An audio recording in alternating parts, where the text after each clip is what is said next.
ఇది కేవలం medical college మీద దాడి మాత్రమే అనుకోకూడదు.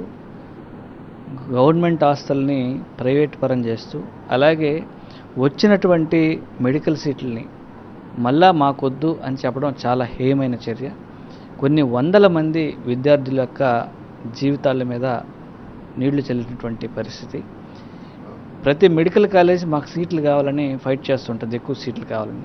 కానీ మన రాష్ట్రంలో మాత్రం దానికి భిన్నంగా వచ్చిన సీట్లను మాకు వద్దు అని చెప్పడం దేశ చరిత్రలో ఎక్కడా ఏ రాష్ట్ర పరిధిలోనూ లేదు. ఇది కేవలం ఆంధ్ర రాష్ట్రంలోనే ఉంది ఈ కూటమి ప్రభుత్వం వచ్చిన తర్వాత. కానీ ప్రజలు, విద్యార్థులు అందరూ కూడా దీన్ని గమనిస్తున్నారు.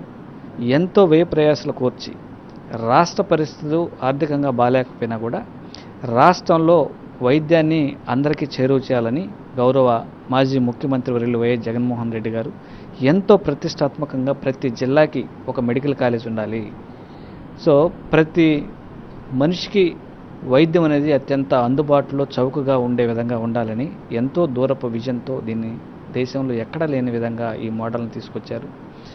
అలాగే ఈరోజు మనం ఇతర దేశాల్లో చూస్తే అక్కడ వాళ్ళ మెడికల్ ఫెసిలిటీస్ ఏ విధంగా ఉన్నాయి, ప్రతి ఒక్కరికి ఆరోగ్య భద్రత ఉంది.